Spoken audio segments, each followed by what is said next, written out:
Islam Channel, menggemakan tauhid, menebar sunnah.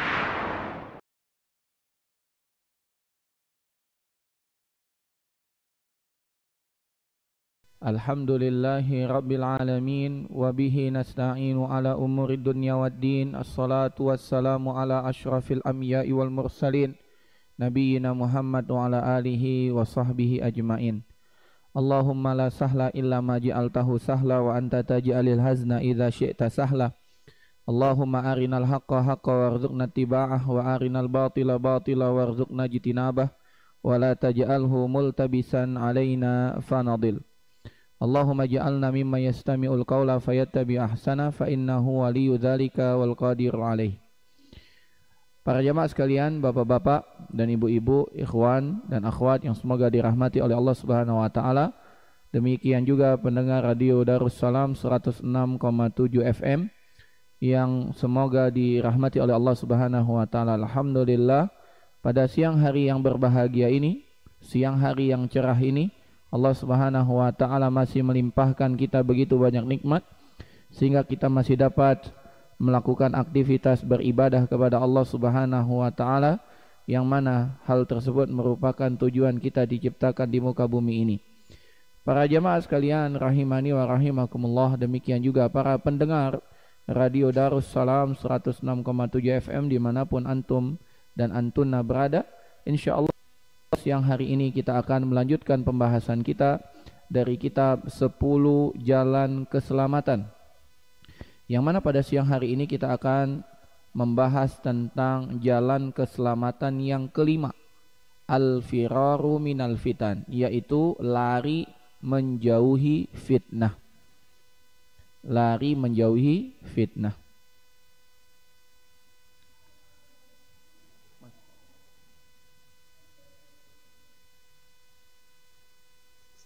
Sini sebentar. Sini sebentar. Sini sebentar. Sini antum. Sini sebentar. Mas aja ambilkan HP Anda situ. HP di situ. Taib, jamaah sekalian rahimani wa rahimakumullah. Ini yang akan kita bahas pada siang hari ini, yaitu kunci keselamatan yang kelima, lari menjauhi fitnah. Berkata Syekh Abdul Razak bin Abdul Muhsin Al-Badr rahimahullah atau hafizahullahu ta'ala, semoga Allah Subhanahu wa ta'ala selalu menjaga beliau. Beliau mengatakan al-mujibul khamis, jalan keselamatan yang kelima, al-firaru minal fitan, lari menjauhi fitnah. Innal firara minal fitani, sesungguhnya kita lari dari fitnah, wal ibtiadi anha, dan menjauh darinya, wa ighlaqul abwabi dunaha manjatun lil abdi fid dunya wa yaumal qiyamah, dan menutup segala pintu yang dapat membuka fitnah tersebut merupakan keselamatan bagi seorang hamba di dunia dan nanti di akhirat. Wa salamatun lidinihi, dan juga itu merupakan jalan keselamatan lidinihi wa dunyahu, untuk agama dan dunianya. Wa qad dallat ala dzalika nususun adidatun, dan sungguh dalil-dalil yang begitu banyak telah menunjukkan atas hal itu. Minha ma taqaddama fi hadisi Uqbah ibn Amir, di antara hadis tersebut apa yang telah kita sudah baca pada pertemuan sebelumnya, yaitu hadis dari Uqbah ibn Amir, yang mana Uqbah ibn Amir radhiyallahu taala anhu pernah bertanya kepada Nabi sallallahu alaihi wasallam, indama qala ya Rasulullah, ketika dia bertanya kepada Rasulullah sallallahu alaihi wasallam, man najatu, wahai Rasul, apakah keselamatan itu? Maka Nabi sallallahu alaihi wasallam menjelaskan, beliau bersabda, qala sallallahu alaihi wasallam, keselamatan itu adalah imlik alaika lisanak, kuasai lisanmu, tahan lisanmu, wal yasaka baituk, hendaklah rumahmu luas untuk dirimu, jangan sering keluar rumah. Wabki ala khati'atik, dan hendaklah engkau menangisi kesalahan-kesalahanmu. Maka coba kita perhatikan kata Syekh, faqauluhu sallallahu alaihi wasallam, dan hadis Nabi ketika beliau mengucapkan wal yasaka baituk, dan hendaklah rumahmu menjadikan dirimu luas di dalamnya, maksudnya kita berada di rumah tidak keluar. Maknahu an yahrisal mar'u ala luzumi baitihi, yaitu seseorang bersemangat untuk tetap berada di rumahnya, la siyama indama tashraibul fitan, terutama di zaman fitnah, di mana fitnah-fitnah sudah tersebar di mana-mana.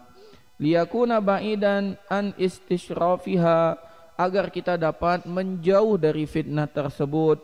Fa inna fil buyuti al-amanata wassalamata lil mar'i, sesungguhnya di rumah itu ada keamanan, ada keselamatan bagi seseorang, minal fitan, dari ujian-ujian atau dari fitnah-fitnah. Fa idza kharaja min baitihi, apabila seseorang keluar dari rumahnya, wa ta'arrada laha faqad arrada nafsahu lil halakati, ketika dia keluar dari rumah maka sama saja dia telah menyodorkan dirinya untuk bertemu dengan fitnah. Kalau dia telah bertemu dengan fitnah tersebut, maka sama saja dia telah memberikan jiwanya untuk binasa, karena dia terjatuh dalam fitnah tersebut.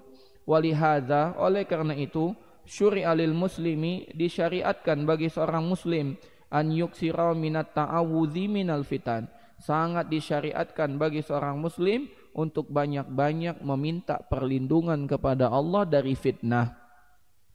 Kama sahha anin Nabi sallallahu alaihi wasallam, sebagaimana yang sahih dikabarkan dari Nabi kita Muhammad sallallahu alaihi wasallam, qauluhu li ashabihi radhiyallahu anhum, Nabi pernah bersabda, berwasiat kepada para sahabatnya, ta'awwadzu billahi minal fitan. Nabi bersabda, hendaklah kalian semua wahai para sahabat meminta perlindungan kepada Allah dari fitnah-fitnah. Ma dhahara minha wa ma batan, fitnah-fitnah yang nampak dengan jelas ataupun fitnah-fitnah yang tersembunyi. Faqad istajadda fi hadzal zaman ajhizatun hadisatun, dan terlebih lagi di zaman kita sekarang, jalan-jalan fitnah itu berkembang mengikuti perkembangan zaman. Qad tujadu ma'al mar'i fi baiti, bisa jadi fitnah itu masuk ke dalam rumahnya. Dia sudah menjaga dirinya ke dalam rumah, ternyata fitnahnya masuk ke dalam rumah. Wa tudkhilu alaihi anwa'an minal fitani wasyurur, yang mana benda tersebut, teknologi tersebut, kemajuan zaman tersebut dapat memasukkan berbagai macam fitnah-fitnah dan berbagai macam keburukan. Fi babis syahawat wa bi babis syubhat, baik dia fitnah syubhat ataupun fitnah syahawat. Wa qad tawarrata katsirun minan nasi wa rabatatin azimatan min khilali tasahuli fi istimalihi hadhihi al-ajhiza wa dukhuli li'adami minal mawaqi wal baramid al-fasidah. Dan ini sudah kita lihat bagaimana seseorang itu sangat mudah untuk mengkonsumsi fitnah ini, baik fitnah dari sisi syubhat atau fitnah dari sisi syahwat, ya, dengan sangat mudah dengan kemajuan teknologi ini, ya. Jamaah sekalian rahimani wa rahimakumullah, padahal dia berada di dalam rumahnya, masuk semua fitnah ini. Falihada, oleh karena itu, fannajatu al-muta'alliqu biluzumil bait, yang dimaksud keselamatan itu ada dengan kita berada di dalam rumah. Yang dimaksud dalam hadis yang tadi yang kita baca adalah yakni muqayyadatun bil bu'di anil istihdamil adhiza al haditha, itu juga termasuk kita menahan diri dari menggunakan ya perangkat-perangkat yang ada zaman sekarang, internet, media sosial, ya HP dan lain sebagainya, bima yajlibul fitan, yang mana alat-alat tersebut dapat mendatangkan fitnah bagi manusia, bagi kita. Wa yudayyu alaihi akhlaqahu, yang dapat menyempitkan akhlaknya, dapat merendahkan akhlaknya, wa dunyahu wa akhiratihi, baik dalam permasalahan dunia ataupun akhiratnya. Wal khasaratu hina idzin azimatun, dan kerugian saat itu begitu besar. Jadi jamaah sekalian rahimani wa rahimakumullah, di sini Syekh Abdul Razzaq rahimahullah hafizahullah taala menjelaskan kepada kita akan bahayanya fitnah. Dan kunci keselamatan itu ada di saat kita dapat menjauhi fitnah. Fitnah di zaman dahulu itu jauh lebih mudah untuk kita hindari. Makanya Nabi SAW bersabda kepada Uqbah ibn Amir ketika ditanya tentang jalan keselamatan, beliau mengatakan, hendaklah engkau jaga lisan, hendaklah engkau berada di rumah, dan hendaklah engkau menangisi dosa-dosa. Jadi zaman dahulu salah satu cara menghindari fitnah itu adalah dengan tetap berada di rumah. Sebagaimana juga kita telah singgung pada pertemuan sebelumnya, orang yang berdiri lebih baik daripada orang yang berjalan, orang yang duduk lebih baik daripada orang yang berdiri, orang yang berada di dalam rumahnya lebih baik daripada orang yang berada di luar rumahnya. Itu di zaman dahulu jauh lebih mudah. Namun yang jadi permasalahan sekarang, fitnah itu masuk ke dalam rumah kita. Kita telah bersembunyi di dalam rumah, namun fitnah itu masuk ke dalam rumah kita. Melalui apa? Salah satu adalah melalui handphone ini. Dan syubhat jamaah sekalian, dan fitnah dijelaskan oleh para ulama, fitnah itu ada dua. Yang pertama fitnah itu asyahawat. Fitnah itu bahasa Indonesianya ujian, cobaan. Ya. Jadi fitnah yang pertama adalah fitnah itu syubhat. Fitnah yang sifatnya syahwat. Fitnah itu syahwat. Fitnah yang bentuknya adalah syahwat. Syahwat itu apa? Syahwat itu adalah apa yang ada di antara dua janggut kita dan apa yang ada di antara dua kaki kita. Itulah syahwat. Banyak sekali orang itu terjatuh dalam dosa dan maksiat karena apa yang ada di antara dua janggutnya, atau yang dimaksud dengan mulutnya. Baik dia tidak menjaga lisannya, atau dia memasukkan ke dalam mulutnya apa yang dapat membahayakannya. Makanya Nabi SAW juga pernah bersabda, ma mala banu Adam wi'aan syarran min batnihi. Tidak ada tempat yang paling buruk yang diisi oleh anak Adam kecuali perutnya. Jalan masuk makanan itu untuk masuk ke perut lewat apa? Lewat mulut. Kata Nabi SAW, tidak ada tempat yang paling buruk yang diisi oleh anak Adam kecuali perutnya. Itu mulutnya, dia masukkan ke mulut sampai ke perutnya. Bihasbi mri'in luqaiman, karena sejatinya anak Adam itu cukup makan beberapa suap saja. Yukimna sulbahu, yang dengan makan beberapa suap itu tulang rusuknya bisa tegak. Artinya dia bisa beraktivitas. Jadi standarnya sangat mudah jamaah sekalian. Kita makan itu biar tulang rusuk kita bisa tegap. Sudah cukup. Jadi tidak menunggu sampai kenyang, ya kepenuhan, enggak. Tapi cukup beberapa suap yang dengan itu kita dapat menegakkan tulang rusuk kita. Namun kata Nabi SAW, fa in kana la mahala. Tapi kalau seandainya seorang anak Adam itu tidak cukup, kalau hanya makan sesuap dua suap, kayaknya masih butuh, masih kurang, ya gitu kan?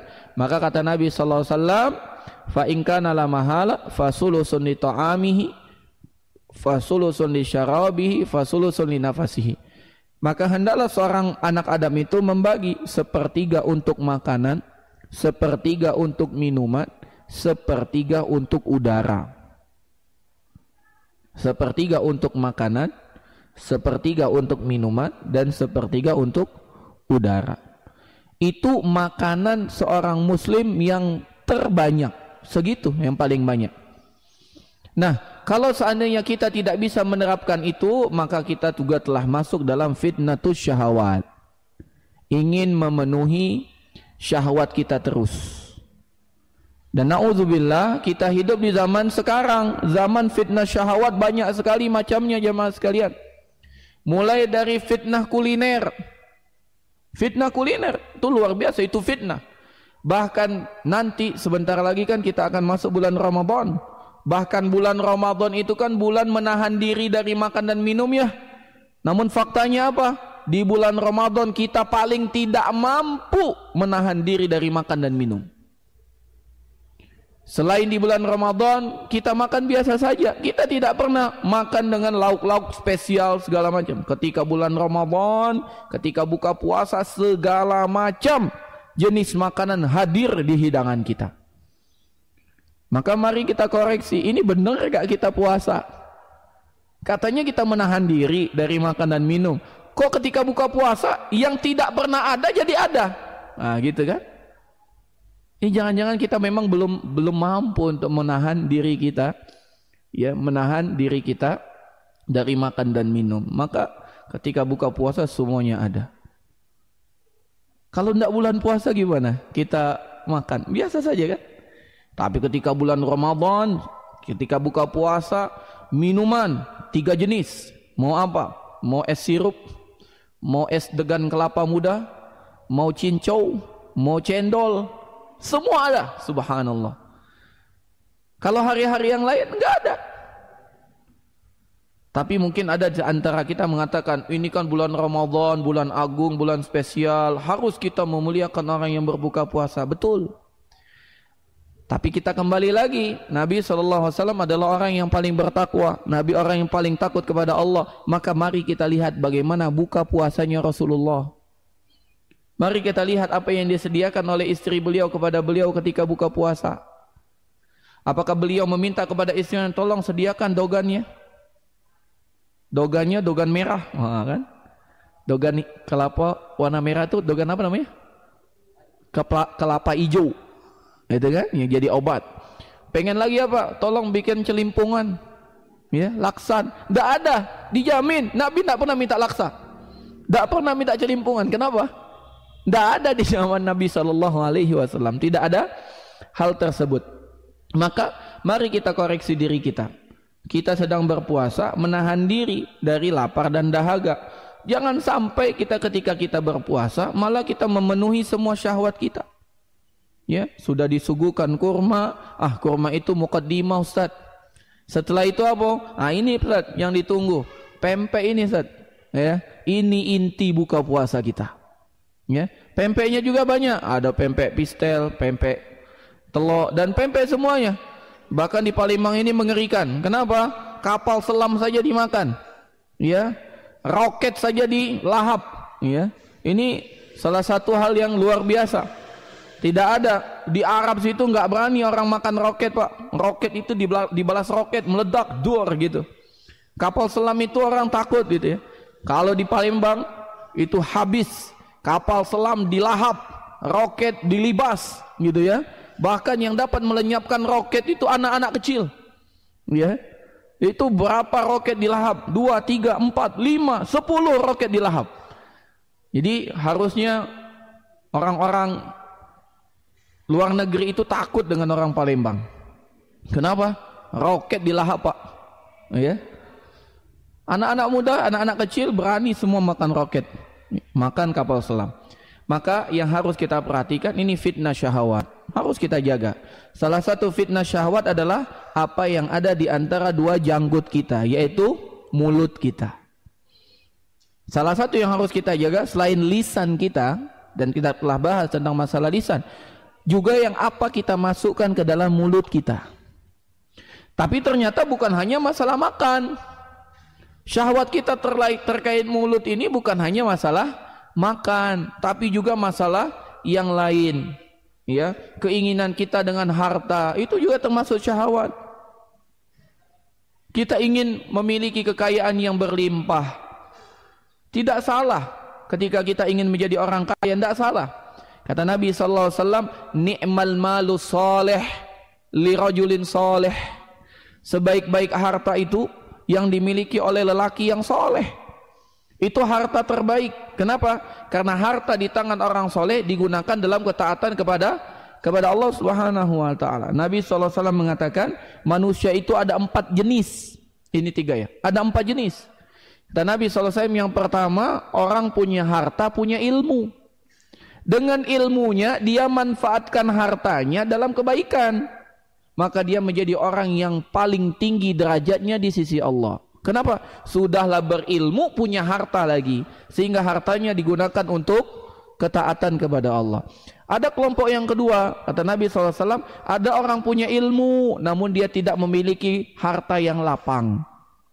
Namun dengan ilmunya dia dapat berniat, dia dapat bersungguh-sungguh. Dia mengatakan, ya Allah, kalau seandainya aku memiliki harta seperti kelompok yang pertama, maka pasti aku akan melaksanakan apa yang dilaksanakan oleh orang kelompok yang pertama, dengan niatnya yang jujur tersebut, dia mendapatkan pahala seperti pahala kelompok yang pertama, karena dia punya ilmu. Ada yang kelompok yang ketiga, dan kelompok yang ketiga ini adalah kelompok yang paling buruk. Kenapa? Dia punya harta namun tidak punya ilmu, sehingga dengan hartanya dia memuaskan semua syahwatnya, semua syahwat syaitaniyahnya, semua dipenuhi oleh dia. Maka kata Nabi SAW, kelompok yang ketiga ini punya harta namun tidak punya ilmu, dia menjadi kelompok yang paling hina, kelompok yang paling buruk di sisi Allah Subhanahu wa Ta'ala. Dan ada kelompok yang terakhir, kelompok yang keempat. Gambarannya seperti pepatah kita, sudah jatuh tertimpa tangga. Siapakah mereka? Yaitu orang yang tidak memiliki harta dan juga tidak memiliki ilmu. Karena dia tidak punya ilmu, maka yang ada dalam dirinya adalah syahwat, hawa nafsu saja. Dia mengatakan kepada Allah, ya Allah, kalau seandainya aku memiliki harta seperti kelompok ketiga, pastilah aku akan beramal seperti amal kelompok ketiga. Karena niatnya yang buruk tersebut, dia memiliki dosa sama seperti kelompok yang ketiga. Na'udzubillahi min dzalik. Maka jamaah sekalian rahimani wa rahimakumullah, jalan keselamatan itu adalah kita lari dari fitnah. Salah satu fitnah yang kita wajib lari adalah fitnah syahwat, fitnah hawa nafsu kita. Nabi SAW bersabda,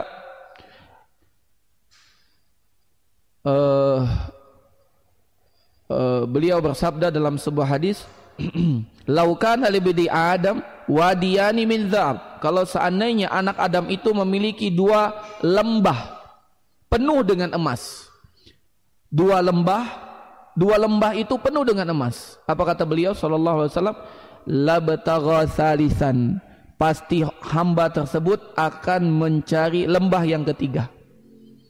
Andai dia sudah kaya raya jamaah sekalian, apakah ketika orang kaya raya dia akan berhenti? Tidak. Dia tidak akan pernah berhenti, dia akan terus dan terus. Kalau dia sudah memiliki dua lembah penuh dengan emas, dia akan mencari lembah yang ketiga agar dia tambah lagi, dia memiliki 3 lembah penuh dengan emas. Kalau punya 3, pengen 4. Kalau punya 4, pengen 5. Itu terus. Kenapa? Karena dia menuhankan hawa nafsunya. Maka Nabi SAW mengingatkan bagaimana cara kita terhindar dari syahwat tersebut. Beliau mengatakan, wa ma yamla'u fahu illa turab. Tidak ada yang dapat memuaskan mulutnya tersebut, hawa nafsunya tersebut, kecuali tanah yang akan masuk ke mulutnya. Maksudnya meninggal. Maka bagaimana cara kita menghindarkan diri kita dari syahwat, dari fitnatus syahwat? Salah satunya adalah dengan kita banyak mengingat penghancur kematian. Apa penghancur kematian? Penghancur kelezatan kematian. Dan Nabi sallallahu alaihi wasallam, aksiru dzikra hadzimil ladzat. Perbanyaklah kalian itu mengingat penghancur kelezatan. Apa penghancur kelezatan? Kematian. Karena apabila orang mengingat mati ini, saya akan berikan satu kisah nyata. Baru saja beberapa hari yang lalu saya ditemui oleh seorang jamaah. Beliau cerita, Pak Ustadz, saya ini termasuk terlambat mengenal agama. Saya mengenal agama ketika anak kedua saya baru lahir. Sekarang anak keduanya sudah mau tamat SMA.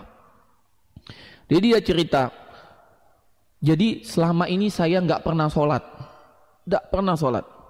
karena saya tumbuh dari keluarga yang memang tidak mengenal sholat. Jangankan agama, sholat pun nggak kenal.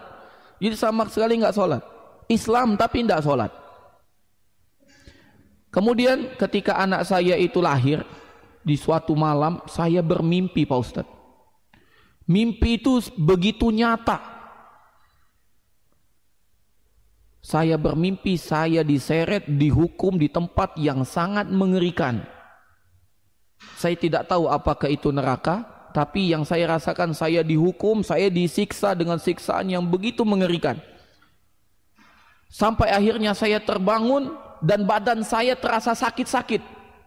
Seakan-akan yang saya lihat di mimpi itu nyata. Kemudian saya menangis. Malu rasanya saya menangis Pak Ustadz, tapi tidak bisa saya tahan. Saya menangis sejadi-jadinya. Kemudian saya cerita dengan teman saya ingin belajar sholat. Sejak itu saya belajar sholat. Saya cari siapa ustadz yang bisa mengajarkan saya sholat. Sejak itu saya mengenal sunnah Nabi Muhammad SAW. Sejak itu saya bilang kepada diri saya, anak-anak saya tidak boleh seperti saya. Walaupun biayanya mahal, saya akan usahakan jangan sampai seperti saya. Kenapa beliau bisa 180 derajat berubah? Gara-gara beliau mengingat kematian. Beliau tidak mau dihukum sebagaimana dia rasakan di mimpi tersebut. Seakan-akan dia maknai mimpi tersebut, bahwasanya dia mendapatkan kesempatan hidup untuk kali kedua. Dan luar biasa jamaah sekalian, kisah itu berlanjut. Beliau katakan kurang lebih 10 atau 11 bulan Pak Ustadz, setelah saya bermimpi, saya ceritakan dengan istri saya. Istri saya sebelumnya tidak menutup aurat. Saya ceritakan, alhamdulillah istri saya ikut. Langsung berubah Pak Ustadz. Semua yang dosa maksiat itu kami berusaha tinggalkan. Kami berusaha betul-betul belajar agama dengan baik. Dimanapun ada tempat pengajian kami ikut. Walaupun kami dulu tidak punya kendaraan. Sampai harus menyewa kendaraan kami sewa. Pagi ada kajian kami datang, siang ada kajian kami datang, malam ada kajian kami datang. Walaupun jaraknya mungkin 40 kilo, 50 kilo dari rumah, kami tetap jalan. Dan subhanallah, ternyata perjuangan istri saya cuma 1 tahun. 1 tahun dia betul-betul memperbaiki dirinya. Setelah itu beliau sakit dan wafat. Alangkah indahnya jamaah sekalian. Perjuangan 1 tahun untuk menjalankan syariat agama Allah, setelah itu Allah cabut. Dan saya katakan, Pak, bergembiralah. Mungkin itu merupakan tanda husnul khotimah. Kita ini jamaah sekalian, kita kenal pengajian sudah lama, tapi kita tidak tahu bagaimana akhir hidup kita nanti. Apakah di atas kebaikan yang selama ini kita berjalan di atasnya, atau bahkan nanti di akhir hayat kita berubah, na'udzubillah. Alangkah indahnya ketika kita mengenal dakwah ini, mengenal pengajian ini, semangat kita datang pengajian, kemudian ajal itu datang menjemput kita. Alangkah indahnya. Itu kematian yang ditunggu oleh kita. Tak perlu menunggu waktu tua. Kalau seandainya kita mengetahui kematian kita seperti itu, mungkin kita minta mati sekarang. Cuma kita tidak pernah tahu kapan ajal itu datang menemui kita. Oleh karena itu, perbanyaklah mengingat kematian. Dengan itu kita akan khawatir, kita akan semangat untuk meninggalkan dosa dan maksiat, terutama fitnatus syahwat. Jamaah sekalian rahimani wa rahimakumullah, itu fitnah yang pertama, fitnah syahwat. Dan para ulama mengatakan fitnah syahwat itu dapat kita atasi, yang pertama dengan mengingat kematian, yang kedua dengan meningkatkan amal soleh kita. Karena jiwa ini, kata Imam Ibnul Qayyim rahimahullahu ta'ala, demikian juga guru beliau Syekhul Islam Ibnu Taimiyah rahimahullahu ta'ala, sesungguhnya jiwa seorang beriman itu, atau jiwa seseorang itu, apabila dia tidak isi dengan ketaatan, maka jiwa itu akan diisi dengan kemaksiatan. Jadi kalau di jiwa kita, hari-hari kita telah kita sibukkan dengan ketaatan, insya Allah kemaksiatan itu akan menghilang, pergi dari kita, kecuali sedikit saja yang tersisa. Tapi kalau kita banyak waktu luang, banyak waktu senggang, yakinlah paling banyak yang mengisi diri kita adalah kelalaian, yang setelah kelalaian itu akan datang dosa dan maksiat. Nauzubillah. Makanya seorang ustadz, beberapa waktu yang lalu beliau datang dari Jakarta ke Prabu Muli, kemudian mengisi juga di Palembang. Beliau cerita dalam majelis khusus bersama beberapa ustadz di Prabu Muli. Beliau cerita, Ustadz, saya itu pernah sedih dan khawatir. Saya pernah ditinggal istri, membawa semua anak saya, dan itu menjadi waktu yang sangat berat bagi saya. Ya, walaupun saya sudah belajar agama, tapi momen itu menjadi momen yang paling membuat saya terpukul. Kalau mau melihat mungkin wajah saya ketika itu hitam katanya. Namun alhamdulillah Allah beri petunjuk untuk saya berdoa. Saya berdoa kepada Allah, ya Allah sibukkan aku dengan ketaatan sehingga aku tak mampu berbuat maksiat. Subhanallah. Itu mungkin kita tidak pernah berdoa seperti itu jemaah sekalian. Ini doanya luar biasa. Ya Allah sibukkan aku dengan ketaatan sehingga aku tak sempat untuk berbuat maksiat. Ini doa luar biasa. Kami pertama kali dengar ucapan beliau ini kagum, subhanallah. Ini dapat hidayah dari Allah sehingga dia bisa berdoa sedemikian hebat. Ya Allah sibukkan aku dengan ketaatan sehingga aku tak sempat untuk berbuat maksiat. Dan alhamdulillah ana merasa, kata ustaz tersebut, Allah kabulkan doa saya tersebut. Maka sekarang saya merasa diri saya sibuk sekali. Sibuk sekali. Ya. Sibuk sekali. Dan alhamdulillah kesibukan saya dalam dakwah, dalam mengajar, alhamdulillah. Semoga ini merupakan tanda doa saya diijabah oleh Allah Subhanahu wa taala. Maka untuk mengobati fitnah syahwat, yang pertama banyak mengingat kematian, yang kedua penuhi hari kita dengan amal-amal soleh. Dengan itu kita tidak akan pernah berpikir untuk banyak melakukan fitnatus syahwat ini, memenuhi hawa nafsu kita, syahwat kita.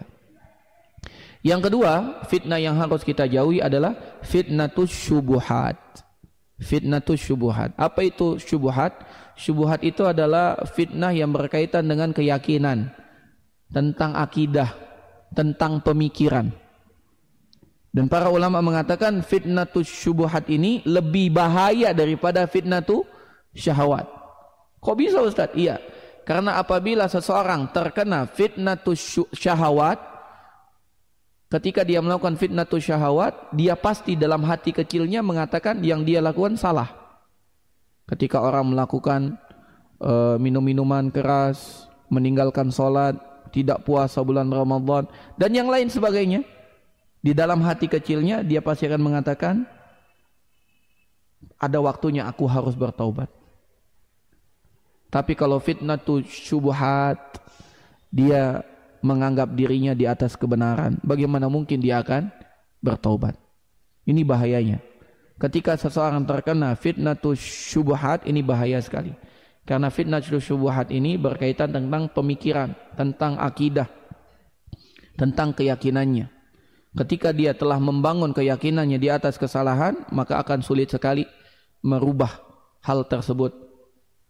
Maka bagaimana cara kita dapat meninggalkan fitnatus syubhat ini? Para ulama mengatakan adalah dengan kita bertauhid kepada Allah Subhanahu wa taala. Dengan kita betul-betul mewujudkan akidah yang benar, maka dengan itu kita akan terjauh dari fitnatus syubhat ini. Di antara bentuk fitnatus syubhat yang melanda di sebagian kaum mukminin adalah kerancuan mereka berfikir dalam masalah tawassul dan istighosah. Ya, tawassul dan istighosah. Mereka menjadikan berhala-berhala sebagai penghubung antara dia dengan Allah Subhanahu wa taala. Kami sebut berhala sebagaimana sabda Nabi sallallahu alaihi wasallam. Nabi bersabda, Nabi berdoa, Allahumma la taj'al qabri wathanan yu'bad. Ya Allah, jangan jadikan kuburanku ini sebagai berhala yang disembah. Jadi Nabi sallallahu alaihi wasallam mengatakan kuburan yang disembah itu sebagai berhala. Dan beberapa kaum mukminin menjadikan kuburan sebagai pelantara antara dia dengan Allah Subhanahu wa taala. Maka ini sesuai dengan sabda Nabi, kuburan yang disembah disebut sebagai wasan. Wasan itu berhala. Maka berhala itu jangan kita bayangkan hanya bentuknya patung. Berhala itu lebih umum daripada patung, jemaah sekalian. Berhala itu bisa jadi pohon yang dikeramatkan, batu yang dikeramatkan, petilasan yang dikeramatkan, bahkan kuburan yang dikeramatkan, itu semuanya menjadi berhala. Tapi kita lihat beberapa kaum mukminin itu melakukan hal tersebut. Beliau atau mereka menjadikan kuburan atau batu atau yang lainnya itu sebagai pelantara yang menghubungkan dia dengan Allah Subhanahu wa taala. Kenapa ini bisa terjadi? Jawabannya karena mereka tertimpa fitnatus syubhat, karena mereka terkena fitnah syubhat. Ya, maka tidak ada jalan agar dia atau agar beberapa kaum mukminin ini terbebas dari fitnah tu syubhat kecuali mereka harus memperbaiki akidah dan tauhidnya. Itu. Maka pelajaran tentang tauhid, pelajaran tentang akidah ini merupakan pelajaran yang paling penting untuk kita pelajari. Bukan mengesampingkan yang lain, namun pelajaran tauhid dan akidah ini merupakan pokok pondasi utama agama Islam. Bukankah Nabi SAW pertama kali berdakwah 13 tahun tentang masalah tauhid? Nabi belum mengajarkan tentang sholat, tentang azan, tentang zakat, tentang haji, belum. 13 tahun Nabi SAW berdakwah di kota Mekah, beliau fokus untuk mentauhidkan Allah Subhanahu wa ta'ala. Dan inilah tujuan diutusnya para nabi dan rasul. Dan kita singgung pada pondasi yang pertama dari jalan keselamatan yang pertama, bahwasanya tauhid merupakan jalan keselamatan yang paling utama. Maka jamaah sekalian rahimani wa rahimakumullah, dua fitnah yang harus kita hindari dengan sungguh-sungguh adalah fitnatu syubhat wa fitnatu syahawat. Fitnah tentang syubhat, kerancuan dalam berfikir, keyakinan, akidah, dan yang kedua fitnah syahwat tentang hawa nafsu kita. Nah, jamaah sekalian rahimani wa rahimakumullah, dan momen yang sangat pas menjelang bulan Ramadan ini, mari kita betul-betul menjaga diri kita dari dua fitnah ini. Caranya ya tadi, untuk menjaga diri kita dari fitnah tu syubhat, mari kita belajar akidah yang benar.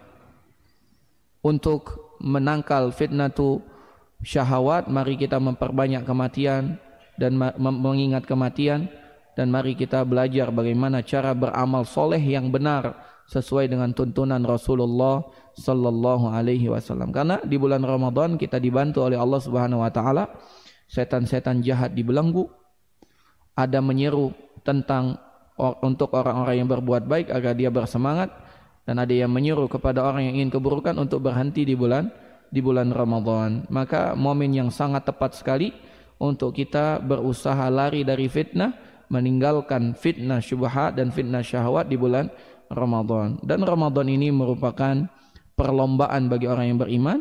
Tidak ada satupun orang yang ingin berlomba kecuali dia harus siap persiapannya mulai sekarang. Ya, alhamdulillah kita masih diberikan kesempatan di bulan Sya'ban, maka gunakanlah bulan Sya'ban ini untuk melakukan pemanasan dan persiapan. Mulai kita menahan diri kita. Salah satu amalan yang sangat disukai oleh Nabi SAW di bulan Sya'ban adalah beliau memperbanyak puasa. Ya, masih ada kesempatan untuk kita berpuasa. Kita bisa besok hari Senin kita berpuasa, Kamis kita berpuasa, atau kita mulai dengan puasa Daud dalam beberapa hari ini, tidak jadi masalah. Ahad besok kita puasa, Senin mungkin kita libur, Selasa berpuasa lagi, Kamis libur, Rabu libur, Kamis berpuasa lagi, Jumat libur, Sabtu berpuasa lagi, sampai nanti datang akhir Sya'ban. Karena Aisyah radhiyallahu taala anha pernah mengatakan Nabi tidak pernah berpuasa lebih banyak daripada puasa di bulan Sya'ban. Beliau berpuasa hampir 1 bulan penuh di bulan Sya'ban. Wallahu a'lam bishawab. Kita kembali dengan apa yang disampaikan oleh Syekh Abdul Razak. Beliau mengatakan fas'adatu wan najatu fi tajannubil fitan. Kebahagiaan dan keselamatan itu terletak di saat kita mampu menjauhi fitnah. Keselamatan dan kebahagiaan itu terletak pada saat kita mampu menjauhi fitnah. Wassalamatu min syarriha, dan kita mampu selamat dari keburukan fitnah tersebut. Kama qala Nabi sallallahu alaihi wasallam, Nabi sallallahu alaihi wasallam pernah bersabda, innas sa'ida laman junibal fitnah. Sesungguhnya orang yang bahagia itu adalah orang yang terlindung, terbebas dari fitnah. Orang yang bahagia itu adalah orang yang dijauhkan dari fitnah. Jadi orang yang bahagia itu bukan orang yang punya banyak kendaraan, bukan punya banyak rumah, bukan punya banyak istri, bukan punya banyak anak, bukan punya banyak kebun, bukan punya banyak bisnis, bukan. orang yang bahagia itu adalah orang yang dapat dijauhkan dari fitnah. Namun qadarallah, kita ini manusia sangat suka dengan fitnah. Kita ini sangat suka dengan fitnah. Allah Subhanahu wa taala kisahkan itu di dalam surat Ali Imran. Allah Subhanahu wa taala berfirman, "Zuyyina lin-nasi hubbus syahawat minan nisa'i wal banina wal qanatiril muqantarati minadh dhahabi wal fiddati wal khailil musawwamati wal an'ami wal harth. Dzalika mata'ul hayatid dunya wallahu indahu husnul ma'ab." Kata Allah Subhanahu wa taala, dijadikan indah bagi manusia kecintaan dia pada hawa nafsunya. Ini manusia itu suka dengan hawa nafsunya. Nafsu yang paling besar yang dia cintai adalah minan nisa, suka wanita. Dan laki-laki ini tidak cukup dengan satu wanita. Tanya semua laki-laki pengennya punya istri banyak. Cuman ada yang berani melakukan, ada yang tidak berani menyimpan dalam hati. Kalau dibahas tentang masalah poligami, semua laki-laki pengen. Tapi ada yang mampu mewujudkan, ada yang tidak mampu. Ada yang mengatakan, ya nanti saja di surga. Kalau ditanya, semua ingin. Semua ingin. Apalagi data terakhir yang kami dapat, bahwasanya jumlah wanita sekarang udah sampai 40 perbandingannya dengan laki-laki. Ya, kata Ustadz Abdurrahman Dhani, itu beliau dapat data survei, sekarang jumlah laki-laki dan perempuan 1:40. Lebih banyak perempuan. Nanti di akhir zaman itu bandingannya 1:50 gitu. Tapi ya para akhwat, para wanita belum juga sadar tentang ya kebaikan dari syariat poligami ini. Masih sangat banyak para akhwat yang tidak sanggup untuk melakukan syariat satu ini. Padahal kalau kita ingin berbicara dengan logika matematika, kalau seandainya satu laki-laki hanya mendapatkan satu istri, maka kasihan 39 wanita tidak memiliki pasangan. Ya. Dan ini kebaikan yang sangat besar. Ya. Bahkan ada orang yang mengatakan, salah satu wanita yang mungkin tidak memiliki keimanan yang kokoh, dia mengatakan, saya lebih suka suami saya jajan daripada harus kawin lagi. Na'udzubillah. Ini ucapan yang tidak boleh keluar dari lisan seorang wanita yang beriman. Tidak boleh. Ya, syariat untuk menikah lagi poligami itu Allah Subhanahu wa taala yang halalkan. Allah Subhanahu wa taala tetapkan sebagai syariatnya di dalam Al-Qur'an. Sedangkan perbuatan zina itu telah Allah Subhanahu wa taala haramkan. Bagaimana wanita yang beriman kepada Allah mengatakan, saya lebih rela suami saya berzina daripada harus menanggung perihnya poligami. Nauzubillah. Ini tidak boleh dilakukan oleh seorang yang beriman. Jadi kebahagiaan itu bukan dengan banyaknya istri, bukan dengan banyaknya bisnis, bukan dengan rekening yang terus bertambah tanpa pernah berkurang. Ya. Itu kan kebahagiaan tersendiri jamaah sekalian. Ketika kita melihat rekening kita bertambah setiap hari, bahkan bertambah setiap menit. Ya. Nambahnya enggak tanggung-tanggung, nol di belakang yang bertambah. Ya. Hari ini 1 juta, besok 10 juta, besok 100 juta. Itu kebahagiaannya tiada tara. Tapi kata Nabi SAW, itu tidak bahagia. Kenapa? Karena bisa jadi itu fitnah. Fitnah apa? Fitnatus syahawat. Allah Subhanahu wa taala telah ingatkan dalam Al-Qur'an, kata Allah Subhanahu wa taala, "Wa nabluukum bil khairi wasyarri fitnah, wa nabluukum bisyarri wal khairi fitnah, wa ilaina turja'un." Kami menjadikan ujian untuk kalian ada 2, ujian kebaikan dan ujian keburukan. Dan kalian semua akan kembali kepada Allah Subhanahu wa taala. Demikian juga yang Nabi SAW ingatkan kepada kita, bahwasanya kita tidak akan pernah bergeser di hadapan Allah Subhanahu wa taala di hari kiamat sampai kita ditanyakan tentang 4 perkara. Di antara yang akan ditanyakan tentang umur kita, dihabiskan untuk apa? Tentang masa muda kita gunakan untuk apa? Tentang ilmu kita, apa yang telah kita amalkan, dan tentang harta kita. Dari mana kita dapatkan dan kemana kita belanjakan. Para ulama mengatakan, wabil khusus masalah harta, pertanyaannya tidak 1, melainkan 2. Dan ini yang menjadikan orang-orang kaya tertahan setengah hari untuk masuk surga dibandingkan orang miskin, karena orang kaya pertanyaan tentang hartanya jauh lebih panjang dibandingkan orang-orang miskin. Namun kita ditanya, mana yang kita pilih? Orang kaya yang bersyukur atau orang miskin yang bersabar? Hampir kita akan menjawab orang kaya yang bersyukur. Namun kita lihat faktanya, betapa banyak umat-umat sebelum kita diuji dengan harta dan kebanyakan mereka binasa. Fir'aun, Namrud, Qarun, Haman, semuanya binasa karena hartanya. Adapun orang-orang yang diuji dengan kepahitan hidup, Bilal ibn Rabah, Suhaib Burumi, ya Salman Al-Farisi dan sebagian besar para sahabat diuji dengan kefakiran, namun mereka semua dapat selamat. Maka kita katakan, mana yang lebih baik? Orang kaya yang bersyukur atau orang miskin yang bersabar? Yang terbaik adalah orang yang mampu mewujudkan takwa. Kalau dia diberikan harta yang banyak, maka dia bertakwa dengan hartanya. Kalau dia tidak dilapangkan hartanya, dia bertakwa dengan kondisinya saat itu. Itu yang terbaik. Maka jangan pernah kita menganggap diri kita lebih pantas untuk mendapatkan ujian kekayaan. Karena Allah Subhanahu wa taala Maha mengetahui. Dalam sebuah hadis Nabi sallallahu alaihi wasallam mengatakan, sesungguhnya Allah Subhanahu wa taala benar-benar tahu di antara hambanya ada yang tidak pantas untuk fakir. Apabila dia diuji dengan kefakiran, dia akan kufur kepada Allah. Namun ada juga di antara hamba-hamba yang tidak bisa kaya. Kalau dia diuji dengan kekayaan, dia pasti akan kufur kepada Allah Subhanahu wa taala. Maka yang terbaik yang kita harus lakukan, kita gunakan semua yang Allah Subhanahu wa taala titipkan sekarang dalam rangka ketaatan kepada Allah Subhanahu wa taala, bukan dengan kita banyak bermimpi nanti kalau saya sudah kaya baru beramal soleh. Tidak. Bahkan kita beramal soleh sejak sekarang. Semoga Allah Subhanahu wa taala tetapkan untuk kita husnul khotimah. Dan ini yang disampaikan oleh Nabi sallallahu alaihi wasallam, inna sa'ida laman junibal fitana.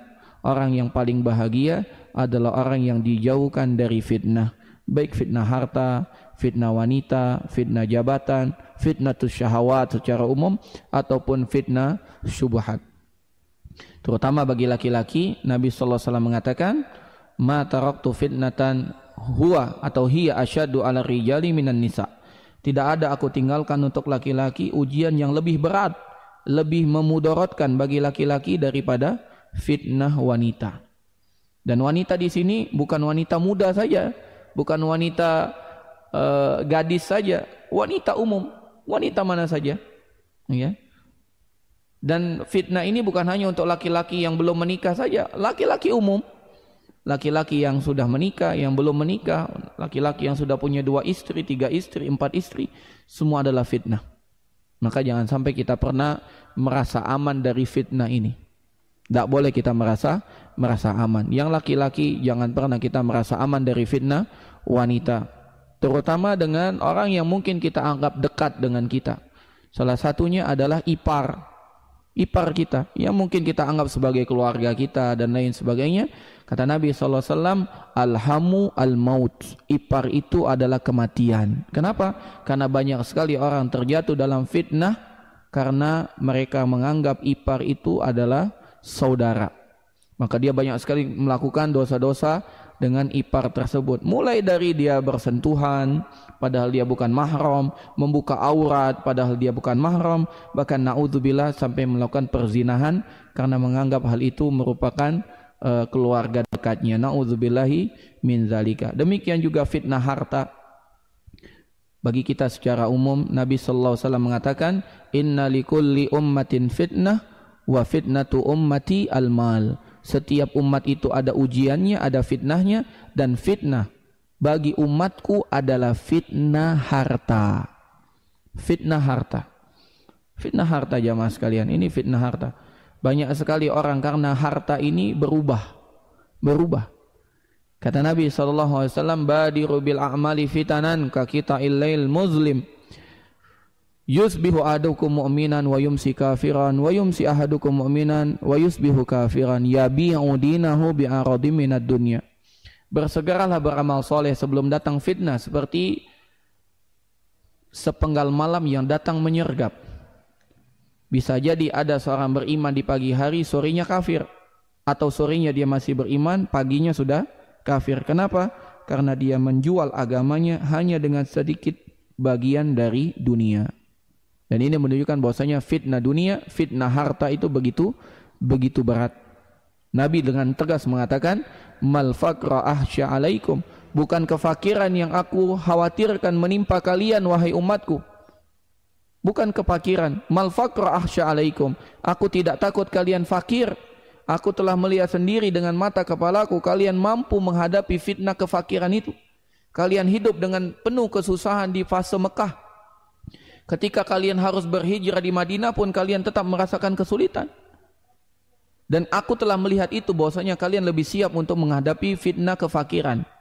Tapi yang aku khawatirkan adalah tubsata alaikumud dunya. Aku khawatir dunia ini dibentangkan kepada kalian. Fatanafasuha, kemudian kalian berlomba-lomba untuk mengejar dunia ini.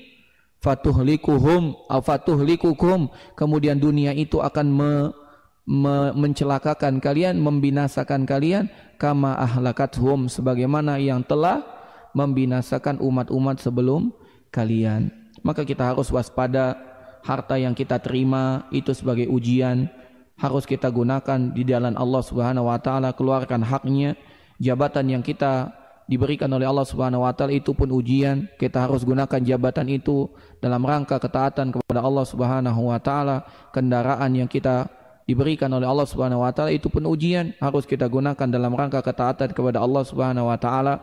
Dan semua yang Allah Subhanahu wa taala titipkan kepada kita semuanya adalah ujian dan harus kita gunakan dalam rangka ketaatan kepada Allah Subhanahu wa taala. Bahkan istri dan anak kita pun ujian. Harus kita gunakan hal itu dalam rangka ketaatan kepada Allah Subhanahu wa taala. Jangan pernah kita mengira anak dan istri kita bukan ujian, itu ujian. Bahkan itu ujian yang sangat berat yang harus kita kelola dengan baik. Jangan sampai kita binasa karena kita tidak mampu mengelola anak dan istri kita. Allah Subhanahu wa taala berfirman, ya ayyuhalladzina amanu qu anfusakum wa ahlikum nara. Wahai orang yang beriman, jagalah diri kalian dan keluarga kalian dari api neraka. Ini yang dapat disampaikan pada siang hari ini, dan kita tutup dengan kaedah yang keempat ini, atau kaedah yang kelima ini adalah lari menjauhi fitnah. Wallahu a'lam bishawab, wa sallallahu wasallam wa baraka ala alihi washabihi ajmain. Jika ada pertanyaan kami persilahkan.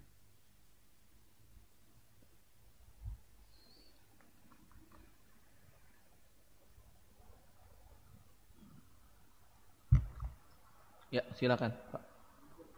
Waalaikumsalam warahmatullahi wabarakatuh.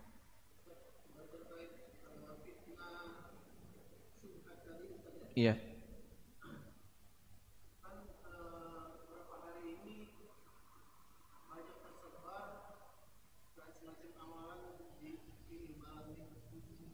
Iya.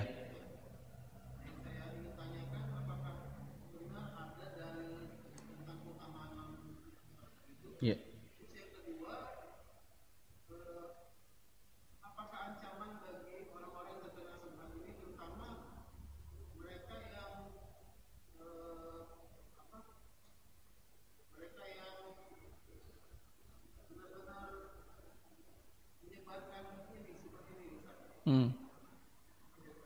Masya Allah, barakallahu fiik. Jamaah sekalian rahimani wa rahimakumullah. Kita berada di bulan Sya'ban dan kita baru saja melewati nisfu Sya'ban. Kita baru saja melewati malam nisfu Sya'ban. Naam. Terkait tentang keutamaan bulan Sya'ban dan juga malam, khususnya malam nisfu Sya'ban, ada beberapa hadis yang menunjukkan akan keutamaannya. Namun hadis tersebut ada yang sahih, ada yang dhaif, bahkan ada yang palsu. Ada yang dhaif, ada yang sahih, ada yang dhaif, bahkan ada yang palsu. Jamaah sekalian rahimani wa rahimakumullah, hadis yang paling sahih yang disampaikan oleh Nabi kita Muhammad sallallahu alaihi wasallam adalah yang diriwayatkan oleh Imam At-Tabrani, demikian juga diriwayatkan oleh Imam Al-Baihaqi dalam Syu'abul Iman. Nabi sallallahu alaihi wasallam bersabda,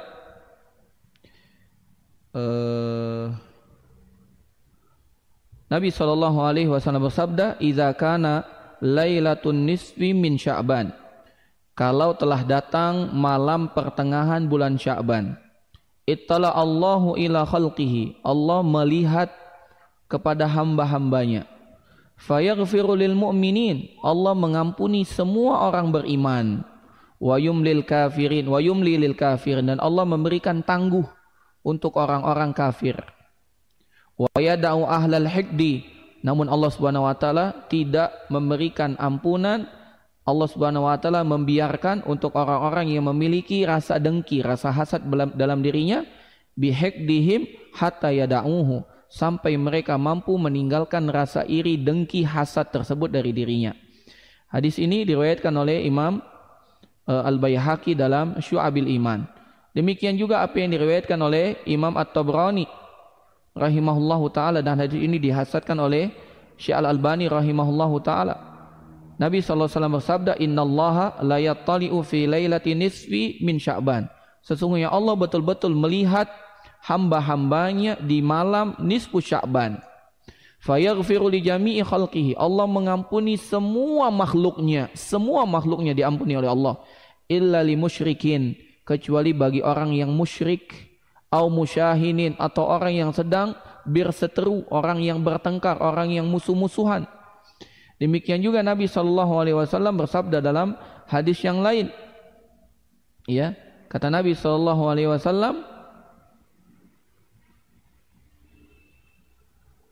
Lailatul min Sya'ban, hadisnya sama dengan yang tadi. Maka para ulama mengatakan malam nisfu Sya'ban ada keutamaannya. Salah satu keutamaannya adalah di malam-malam tersebut Allah Subhanahu wa taala mengampuni semua orang-orang yang beriman. Kecuali orang yang kafir, orang yang musyrik, orang yang bermusuh-musuhan. Dalam riwayat yang lain, orang yang memutus tali silaturahim. Ya, memutus tali silaturahim itu yang belum mendapatkan ampunan dari Allah Subhanahu wa taala sampai mereka menjadi betul-betul orang yang beriman dan tidak melakukan perbuatan yang tadi disebutkan. Namun harus dicatat jamaah sekalian rahimani wa rahimakumullah, Imam Asy-Syafi'i beliau pernah mengatakan, balaghana anna du'a yustajabu fi khamsi layalin. Beliau mengatakan bahwasanya doa itu dikabulkan dalam 5 malam, maksudnya utama gitu ya. Lailatul Jum'ah, malam Jumat, wal Idain, 2 malam Idul Fitri, Idul Adha, ya malam Idul Fitri, malam Idul Adha, wa awwalu Rajabin, malam di awal bulan Rajab, wa nisfi Sya'ban, doa di malam nisfu Sya'ban. Ya. Maka keutamaan malam nisfu Sya'ban itu berkaitan tentang malamnya, bukan keutamaan amalnya. Adapun mengkhususkan amalan di malam nisfu Sya'ban itu tidak ada dalilnya. Sehingga apa yang harus kita lakukan? Disampaikan oleh Al-Imam Asy-Syafi'i, salah satunya adalah kita berdoa. Boleh, silakan berdoa. Ya. Dan tidak ada juga amalan khusus mengkhususkan puasa 15 Sya'ban, tidak ada. Yang ada adalah puasa Ayyamul Bid, 13, 14, 15 bulan Sya'ban. Tidak ada juga ibadah khusus seperti sholat khusus, baca Quran dengan bilangan khusus, zikir-zikir tertentu dengan bilangan khusus, itu tidak ada. Maka yang kita lakukan di malam nisfu Sya'ban, ya kita beribadah kepada Allah seperti biasa. Boleh kita memperbanyak membaca Al-Quran, tapi tanpa memberikan penentuan ayat-ayat atau surat-surat khusus dengan bacaan-bacaan tertentu. Misalnya mengkhususkan baca surat Yasin di malam tersebut, misalnya dengan 5 kali baca atau 3 kali membacanya dan lain sebagainya. Dan itu semua butuh dalil, dan tidak ada dalil yang sahih menunjukkan atas pengkhususan hal tersebut. Maka barang siapa yang mengkhususkan hal tersebut sedangkan itu tidak ada dalilnya, maka bisa dipastikan orang tersebut telah jatuh dalam fitnatus syubuhat. Dia telah terjatuh dalam fitnatus syubuhat. Dan bagi orang yang melakukan amalan yang tidak dicontohkan oleh Nabi SAW, Nabi telah mengancam. Nabi SAW mengancam dengan mengatakan, man amila amalan laisa alaihi amruna fahuwa raddun. Siapa yang melakukan satu amalan yang tidak ada contohnya dari kami, maka itu tertolak. Man ahdasa fi amrina hadza ma laysa minhu fahuwa radd. Siapa yang mengada-ngadakan satu amalan yang tidak ada contohnya dari kami, maka itu pun tertolak. Itu ancamannya. Bahkan ada ancaman yang lebih mengerikan lagi nanti di hari kiamat ketika Nabi sallallahu alaihi wasallam menunggu umatnya, maka datanglah segerombol umatnya datang menghadap Nabi sallallahu alaihi wasallam, mendekati beliau yang sedang menunggu kita di Al-Haud, di telagah di mahsyar. Nabi sallallahu alaihi wasallam menyambut kita dengan piala-piala atau cangkir-cangkir yang penuh dengan air dari telaga tersebut. Nabi telah siapkan untuk kita. Namun tiba-tiba umat tersebut terhalangi. Nabi pun mengatakan, kenapa? Itu adalah umatku, umatku. Maka ada suara yang menyeru mengatakan, ya Muhammad, innaka la tadri ma ahdatsu ba'dak. Engkau tidak mengetahui apa yang mereka ada-adakan sepeninggalmu, wahai Muhammad. Jadi ini sangat mengerikan sekali. Kita terhalangi dari meminum telaga, berjumpa dengan Nabi SAW di telaganya Rasul SAW hanya karena kita mengadang-adakan satu amalan yang tidak pernah dicontohkan oleh Nabi SAW. Maka hukum asal dalam ibadah, sebagaimana dijelaskan oleh para ulama, hukum asal ibadah adalah tauqifiyah, adalah kita tidak melakukan amal ibadah melainkan di atas petunjuk Rasulullah SAW. Kalau ada, kita lakukan. Kalau tidak ada, maka jangan sampai kita mengamalkan amalan tersebut. Wallahu a'lam bishawab.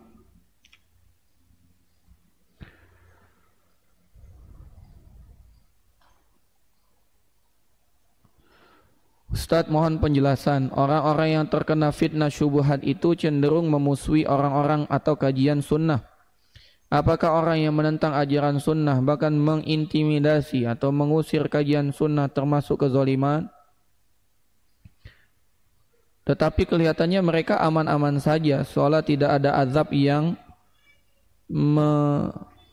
mereka dapatkan.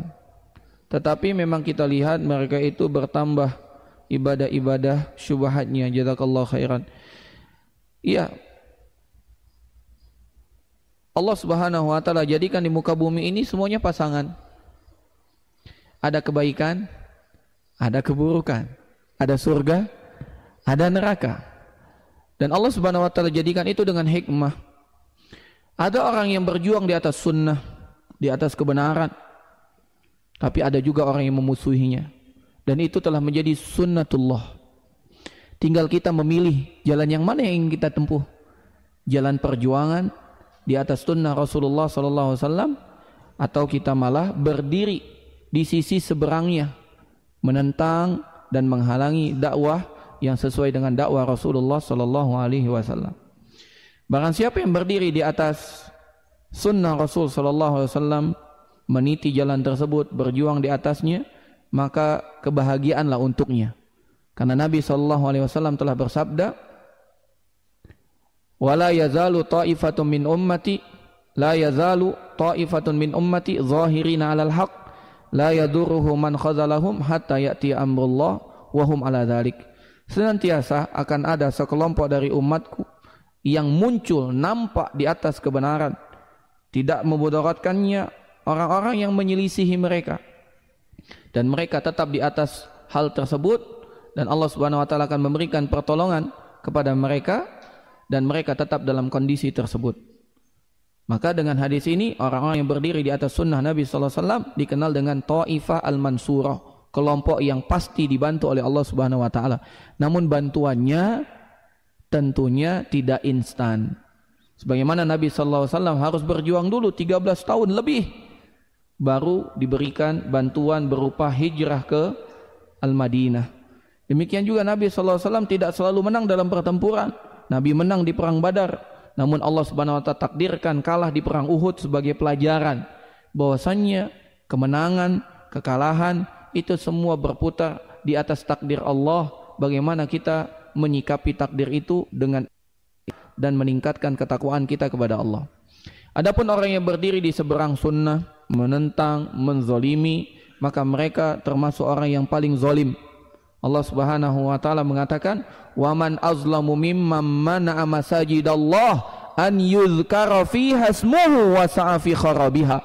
Siapa orang yang lebih zalim lagi daripada orang yang menentang orang-orang untuk memamurkan masjid, berzikir di masjid, beribadah di masjid, dilarang, diusir. Bahkan mereka bersemangat untuk menghancurkan masjid tersebut. Siapa yang lebih zalim? Enggak ada. Mereka lah orang yang paling zalim. Orang ingin kajian, dibubarkan kajiannya. Mereka adalah orang paling zalim. Tapi Ustadz, kita melihat hidupnya nyaman-nyaman aja Ustadz.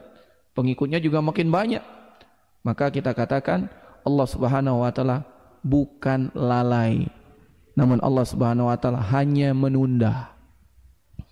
Agar mungkin dia bertaubat sehingga Allah ampuni dia, atau bahkan dia dengan Allah berikan tunda makin menjadi-jadi kesesatannya sehingga hukumannya nanti akan lebih besar dan lebih menyakitkan lagi untuk dirinya. Dan itulah yang dilihat oleh Nabi kita Muhammad SAW. Bagaimana Nabi SAW diuji 13 tahun lebih, 14 tahun bahkan. Baru di tahun ke-15 kenabian Nabi SAW baru dapat mengalahkan mereka. Di tahun 2 Hijrah Nabi mengalahkan orang-orang kafir Quraisy itu pada perang Badar. Baru mereka luluh lantah di perang Badar tersebut. Bagaimana pembesar-pembesar Quraisy yang zalim itu baru dibalas, dihukum oleh Allah Subhanahu wa taala di dunia, dan bagi mereka nanti di akhirat lebih besar lagi hukumannya. Begitu juga orang-orang yang berada di jalan menentang sunnah Nabi. Mungkin kita lihat hidupnya masih aman, belum terkena hukuman, tapi Allah Subhanahu wa taala tidak pernah lalai. Allah hanya memberi tenggang. Bisa jadi itu merupakan ajang agar dia bertaubat kembali dengan kebaikan, atau bahkan itu merupakan sarana agar dosanya bertambah sehingga hukumannya nanti akan lebih besar lagi diterima oleh dia. Na'udzubillahi min zalik. Wallahu a'lam bissawab. Mungkin ini yang dapat disampaikan. Lebih kurang mohon maaf, pada Allah mohon ampun. Kita tutup dengan doa kafaratul majlis. Subhanakallahumma wa bihamdika asyhadu an la ilaha illa anta astaghfiruka wa atubu ilaik. Jazakumullahu khairan kepada ikhwan dan akhwat yang telah hadir, dan demikian juga kepada pendengar Radio Darussalam 106,7 FM dimanapun antum berada. Semoga Allah Subhanahu wa taala sampaikan kita dengan Ramadan. Allahumma ballighna Ramadan, dan kita dapat memanen pahala yang banyak di bulan Ramadan, bulan penuh keberkahan tersebut. Amin ya rabbal alamin. Wa sallallahu wasallam wa baraka ala alihi wa sahbihi ajmain. Assalamualaikum warahmatullahi wabarakatuh.